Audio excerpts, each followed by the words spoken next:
नमस्कार दोस्तों, मैं राजकुमार मौर्य एक और न्यू वीडियो में आपका स्वागत है। आप देख रहे हैं ओम प्रकाश राजभर, अनुप्रिया पटेल और संजय निषाद को। इस वीडियो में जयंत चौधरी के बारे में भी हम आपको बताएंगे।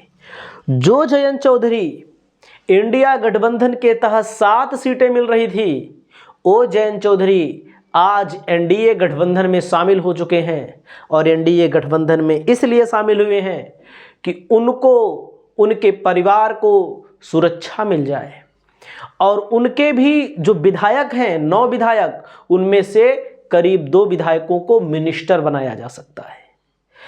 जयंत चौधरी 7 सीटें पा रहे थे। ऐसा कहा जा रहा था कि मुजफ्फरनगर की सीट, कैराना की सीट को लेकर के थोड़ा विवाद था। विवाद इसलिए था कि अखिलेश यादव अपने लोगों को वहां पर लोकसभा चुनाव उनके सिंबल पर लड़ाना चाहते थे। बहरहाल एनडीए गठबंधन की तरफ जा चुके हैं। चवन्नी वाला मामला आपने देखा होगा। और जो लोग दुहाई देते हैं कि जनता के लिए, समाज के लिए, नौजवानों के लिए, किसानों के लिए, वो चाहे जौवन पार्टी के नेता हो। पहली बात मैं बोल दूं, बुरा मत मानिएगा हमारी बात, जो बार बार किसान किसान किसान रट लगाए रहते हैं, हमारी किसानों से कोई नफरत नहीं है। अरे भाई, मजदूरों की बात क्यों नहीं करते लोग? मेन मुद्दा तो मजदूर है। किसान तो है ही, किसान सक्षम व्यक्ति होते हैं, अधिकतर किसान सक्षम होते हैं। और किसानों को जायज मूल्य मिलना चाहिए, तभी अपने लोगों को अपने खेत में उपज को पैदा करेंगे। आप समझ रहे हैं। लेकिन आप पे मत सोच लेना कि ये लड़का बोल रहा है किसानों के विरोध में, ऐसा कुछ नहीं है। मैं बोलता हूं बार बार, मजदूर की बात क्यों नहीं करते? जो मजदूर 5 किलो राशन ले रहा है, क्यों नहीं करते लोग? नौजवान बोलते हैं, बेरोजगार नौजवान की बात क्यों नहीं बोल रहे हैं लोग? तो बीजेपी के चक्कर में फंस गए हैं सब लोग, चाहे राजभर हो, चाहे अनुप्रिया जी हो, चाहे निषाद जी हो, और आपने देखा चवन्नी बार बार कह रहे हैं मैं चवन्नी नहीं हूं जो पलट जाऊंगा, गायब रहते हैं। हमको लगता है ना, जब से बीजेपी के साथ जाने का फैसला लिया है उन्होंने, तब से हमको लगता है उनका चेहरा थोड़ा बुझा बुझा भी दिख रहा है। आपने देखा होगा, पहले आते थे एकदम दहाड़ते रहते थे, खटाखट खटाखट दहाड़ते रहते थे। अब हमको लगता है थोड़ा से बुझा दिख रहा है। 2 सीट पा रहे हैं, बिजनौर और बागपत, और वो 2 सीट पे कोई भरोसा नहीं। एक बार तो ये भी सुनाई दे रहा है जहां से जयंत चौधरी का मजबूत कैंडिडेट उतरेगा, वहीं से समाजवादी पार्टी की तरफ से सत्यपाल मलिक कूद सकते हैं मैदान में। ये भी हम आपको बता दें, सत्यपाल मलिक जाटों के नेता रहे हैं, गवर्नर रहे हैं, उनके बारे में ज्यादा कुछ बताना नहीं, आप जानते हैं। राजभर जी की बात करते हैं। राजभर जी को कितनी सीटें मिल रही हैं? 1 सीट। दावा 5 का मिल रही है 1। इनके सबसे बड़े दुश्मन वही अखिलेश यादव, सबसे बड़ा दुश्मन स्वामी प्रसाद मौर्य। किसके? ओम प्रकाश राजभर के। अभी एक पत्रकार महोदय ने इनसे पूछा 69,000 शिक्षक भर्ती के मामले में, तो उन्होंने कहा कि वो लात खाने लायक है। अब सोचिए, जो पिछड़े बेचारे, क्या वहां राजभर नहीं बैठा होगा? क्या वहां पटेल, मौर्य, यादव नहीं बैठा होगा? आप सोचिए, जिसका हक लूट लिया गया, सुप्रीम हाई कोर्ट ने माना, मुख्यमंत्री ने माना, वो बेचारे काहे बैठे हैं? उनकी बात अब मत करिएगा, नहीं तो क्या बोल रहे हैं, वो लाते खाने लायक हैं बेचारे। अब इनकी समझदारी देखिए, क्योंकि अब तो खुद मंत्री बन जाएंगे, मिनिस्टर लाल बत्ती मिल जाएगी, गनर उनर पहले से मिले हैं, तो समाज का कोई भला नहीं होने वाला। 1 सीट पाएंगे लोकसभा की, अपने बेटवा को लड़ा देंगे। इनके बेटवा हो सकता है जीत जाएगा सांसद, हार जाएगा तो आप खुद ही जानते हैं। अनुप्रिया पटेल जी हैं, 2014 से जुड़ी हुई हैं बीजेपी के साथ। 2 सीट 2014 में, 2 सीट 2019 में लड़ चुकी हैं, और एक अच्छा रिजल्ट भी आता है अनुप्रिया पटेल का। देखिए, अगर आप पटेल हो तो हमारी वीडियो देख रहे हो तो बुरा मत मानिएगा, मैं सबको बता रहा हूं, जितने छोटे नेता हैं, बड़े नेता हैं, सबका अपने परिवार में सेटिंग हो जाए, अपने परिवार में। लेकिन इनको भारतीय जनता पार्टी केवल 2 सीटें फिर दे रही है। इनको कम से कम 5 सीट चाहिए लोकसभा का चुनाव लड़ने के लिए। 13 विधायक हैं इनके पास। कुर्मी समाज का पूरा वोट आंख मूंद कर जाता है, लेकिन समाज का कहीं कल्याण नहीं होता है।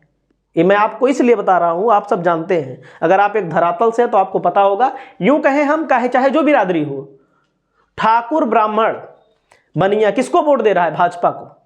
यादव किसको वोट देता है? समाजवादी पार्टी को। लेकिन आप अगर ईमानदारी से किसी ब्राह्मण से पूछिए, किसी ठाकुर से पूछिए, तुमका काव मिला, वो केवल एक चीज बता सकते हैं, मंदिर के अलावा कुछ नहीं बता सकते। अगर ये बात गलत हो तो आप बताइएगा, सही है कि नहीं? मंदिर के अलावा ये बता सकते हैं भैया हमारी सुनवाई बहुत हो रही है, लेकिन बेरोजगारी के मुद्दे पर कोई सुनवाई नहीं हो रही है। तो आप समझ सकते हैं इनको कम से कम 5 सीट मिलनी चाहिए। केवल कितनी सीट दी जा रही है? 2 दी जा रही है। 5 सीट इनको मिलनी चाहिए। अगर यही लोग सपा के साथ चले जाएं, जी भर सीट मिलती है, बोरा भर सीट मिलती है। भले सपा कैंडिडेट हो, इनकी वो हो, असल मामला उन्हें कुछ और होता है। अगला है संजय निषाद। अब भैया इनका मामला कहाँ है अटका, आपको बताएं। ये विधानसभा चुनाव के पहले आरक्षण दिलवा रहे थे निषादों को। बाप मंत्री बन जाएगा, बेटवा का बन जाएगा सांसद। हो सकता है आपकी खलीलाबाद सीट मिल जाए इनको, खलीलाबाद। इसके पहले कहाँ की मिली थी?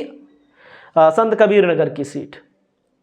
और सब निषाद, और सब पटेल, मौर्य हम हैं, और सब मौर्य क्या करें? कुछ मिलेगा इन लोगों को भी? मंत्री नहीं मिलेगा। कम से कम लोगों को क्या आशा रहती है, आप सोचिए। बेरोजगारी के दौर में हमारे तरफ के एक व्यक्ति हैं, मौर्य जी हैं, उनका भी उन्हीं उसी 69,000 वाले जो बेचारे बैठे हैं मजदूरी करते हैं। आपको मैं बता रहा हूं, पढ़े लिखे व्यक्ति जिसका चयन होगा वो कौन होगा, आप समझ सकते हैं। वाकई में एक वर्ग नहीं परेशान है, लेकिन लोगों के आंखों में पट्टी बंधी हुई है, वो चाहे जिस बिरादरी के हो।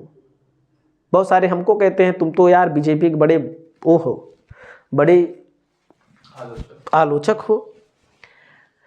तो आलोचक इसलिए हूं, मैं समाजवादी पार्टी की भी आलोचना करूंगा जब सरकार आने दीजिए। कभी आएगी तो, नहीं आएगी तो बात अलग है। जब सरकार आएगी, कोई गलत चीज होगा तो उसकी आलोचना तो होगी। कांग्रेस की सरकार कहीं रहेगी तो उसकी भी आलोचना होगी। बीजेपी की सरकार है तो इसकी आलोचना हो रही है। लेकिन गोदी मीडिया, अब आप हमको चापलूस मीडिया भी कह सकते हो, अखिलेश यादव वाली मीडिया, राहुल गांधी वाली मीडिया, कुछ लोग तो पप्पू वाली मीडिया भी कहते हैं। तो मैं आपको बता रहा हूं, इनको कितनी सीट मिल रही है? 1। इनको कितनी मिल रही है? 1। इनको 1 को नहीं मिलेगी, 1 मिलेगी, टिकट मिलेगा, सीट नहीं मिलेगी इनको। अपने सिंबल पे नहीं लड़ेंगे। मांग रहे हैं 5 खुद कह रहे हैं अनुप्रिया पटेल से कम नहीं मिलने चाहिए, इनको मिलेगी 2। सभी नेता अपने अपने लोगों को सेट करने में लगे रहते हैं। समाज से कोई लेना देना नहीं है। समाज के बारे में अगर आप पूछोगे तो कहेंगे लात खाने लायक है। ये क्या बोलते हैं राम के बारे में, जो बीजेपी राम को अपना आदर्श मानती है? राम के किसी भी आदर्श को बीजेपी नहीं मानती। राम के आदर्श को, कार्यों को नहीं मानती, केवल एवर क्या मांगती है? वोट के नाम पे मांगती है। रामायण अगर आपने देखा हो, सब देखे हैं, हम देखे हैं, तो हर एकदम मीठी भाषा बोली गई है, सही चीज की गई है। उन सब चीजों को बीजेपी नहीं मानती। जितना भी भ्रष्टाचारी है, दुनिया भ्रष्टाचारी, दुनिया नालायक आदमी, कांग्रेस, आप समझिए, जो आदमी कहते हैं कांग्रेस भ्रष्टाचारी है, समाजवादी पार्टी भ्रष्टाचारी है, कांग्रेस भ्रष्टाचारी नहीं है। क्यों? क्योंकि कांग्रेस है पंजा, भाजपा है कमल का निशान। कांग्रेस के जितने भ्रष्टाचारी थे वो बीजेपी में आ चुके हैं। कांग्रेस खाली हो चुकी है। 1-2 बचे होंगे तो वो कुछ दिन में आ जाएंगे। तो ओम प्रकाश राजभर जी, अनुप्रिया पटेल जी और संजय निषाद जी, इसके अलावा जयंत चौधरी को, तीनों को 1-1 सीट, सॉरी, इनको 1 मिलेगी, इनको 1 को नहीं मिलेगी। इनको कितनी मिलेगी? 2 मिलेगी। और बहरहाल और सीटें मांगी जा रही हैं लेकिन मिलेगी नहीं। तो आप समझ सकते हैं बीजेपी देती है, बीजेपी में सीटों का बंटवारा नहीं होता है, ये भी जान लो। सीटों का बंटवारा वहां होता है, सीट शेयरिंग वहां होती है जहां पर बीजेपी कमजोर होती है। बीजेपी उत्तर प्रदेश में मजबूत है, लेकिन 2024 में काफी सीटें चुनाव हारने जा रही है। बीजेपी में झगड़ा हो रही है, बिहार में देखो सीटों को बंटवारों को लेकर, यूपी में भी अब सीटों के बंटवारों को लेकर के अभी राजभर कह रहे हैं हमको पता नहीं है कहाँ सीट शेयरिंग हो रही है, बात करेंगे, लेकिन वो सब एक बहाना है, इनको पता है एक सीट मिलेगी। इस वीडियो में इतना ही, नमस्कार।